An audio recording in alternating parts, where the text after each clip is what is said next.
remind me of those situations down the road with this same bullshit.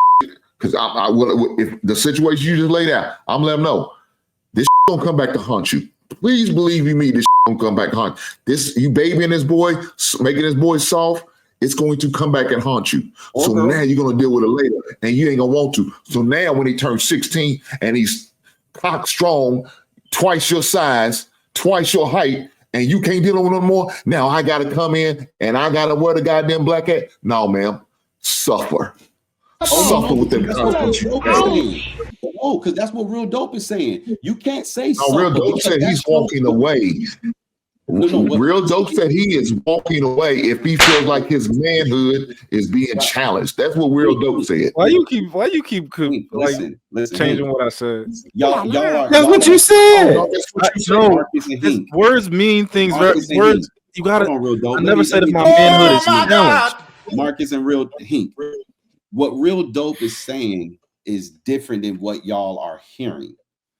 Real Dope is not just saying, oh, just walk away from the kids. But what Hink just said, Marcus, that there's going to be consequences. It's going to come back and affect this kid later on. And when it does, Hink said, you deal with it. So be it. That is the same thing that Real Dope is saying. I didn't say you deal with it. That's making the kids suffer. What I said.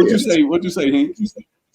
I sit there and say, this is your fault. Now I got to come in and wear the black hat and try to correct all of this mess you pulled up. That's what I said. I'm not going to leave my son or my child. Making the kids suffer. I'm not going to turn my back on him. Maybe I misheard you. What I said was, you don't get mad because what you created. You created this monster in our son because you continue to baby. Now you can't handle it more. Now I got to come in there and deal with it. That's what I said. No, Hank, you don't understand what you said. I apologize. No. You didn't mishear him. He said that what he's going to do is it doesn't matter about the kid because ultimately at that point you need to discipline your son to make him a better person because she can't do it. No. However, you're saying that because you've made certain decisions, I'm going to let my son suffer because I want you to suffer. So I'm going to leave my son in your hands. I said, now I got to come here, wear the black hat, and deal with it. That's what I said. And you said you're not going to continue to deal with it. Now it's just going to be a little harder and more tougher. It's not going to be as probably easy as it was if you allowed it to happen when we first had to address it. I don't believe in turning my back on my kids. I remember exactly what you said. I never have. I never will. And let me tell you why. So I'm gonna get a little vulnerable. I was that kid. I was a victim of the child whose father didn't always do what he needed to do. And he left me. He moved on, like Will said, had another family, created another family, and did that. That scarred me for life on that situation. To the point I had to have a conversation with my dad because he started to come into my son's life and my daughter's life. I said, don't hurt my kids like you did me. Don't you do it. Because if that's what you're going to do, don't you ever come around. Don't say nothing. Don't be involved. I don't play that shit. So me and my brother both learned how to make sure that was not an issue. I don't care how far I had to fight, how much money it took. If I had to get a second job in order to maintain and pay for court costs, I was willing to make those sacrifices for my kids. I don't believe in making excuses. Right, but listen to what I'm saying. I know, but listen to what you're saying. You took on a second job, right? If you have to pay for court costs, let's just say you make what the average person makes. The average black man is making around 45K. When you take on a second job, you're not going to be making 45K on that second job. You're going to probably be making at best probably 20K a year on that second job. So now you're working not 8 hours, but you're working 12 to 13, 14 hours a day because you have two jobs and you got commute time in between. They got staggered start times. So you might go to your 9 to 5, you get off at 5 o'clock, start your second job at 6, work it till 10. And then you get off and make it home around 10:30, 11. Now you left the house at 8:30 in the morning to be at your first job at 9. You don't get home until 10:30 at night every day. And you're going to do all of this just to go pay for court costs to fight for a kid when the judge look at you and say, okay, sir, so you're working these two jobs time-wise. Like, where are you going to have the kid? Where are you going to have time? Like, oh, no, I'm just working this job for court costs. Oh, okay. Really? You're just working this job for court costs. it sounds good on paper and in theory, but it doesn't play out like that all the time. And I think that. Well, I think that's where we going off the straw. If I commit a crime and get locked up, I'm gonna do my time and just sit and do whatever time it is. If it's a murder and I got to do life or whatever, I'm just gonna do my time and I'm gonna accept the consequences of the actions and the fact that I got caught being bogus.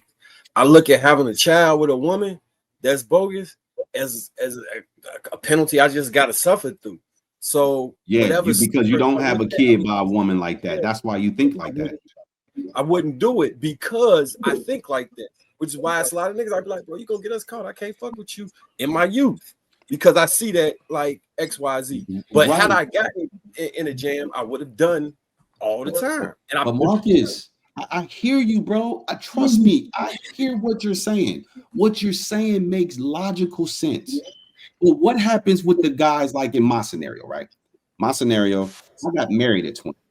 I didn't have 2 children. I had my 2 children with my ex-wife while we were married. Marriage didn't last. You can't be like, well, I'm not out here just making babies with any random woman. Bro, she's now a random woman. I don't care that she was once your ex-wife. She was once your wife, I should say. Right now, she a random woman that hates your guts. Because if she didn't hate your guts, you probably would still be married. And if she hates your guts, she has your precious cargo called your children. And they look at her as their favorite person in the world. You know why? Because once upon a time, they were suckling off of her. She was their food source. She could do no wrong. She was their source of comfort. So you are their source of comfort when they are in fear. She's their source of comfort when they're in joy, when they're eating, when they're sleeping. They get so accustomed to her, they're not accustomed to you as a father like they are their mother. I think y'all don't understand the power that a woman plays in a child's life. How a woman is way more important in a child's infancy than a man.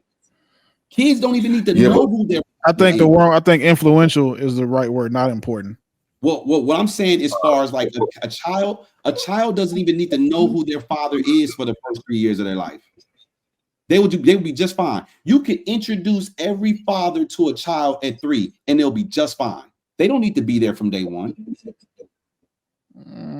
Child don't need their fathers like that early on. They just don't. Yeah, I can't agree with that, man.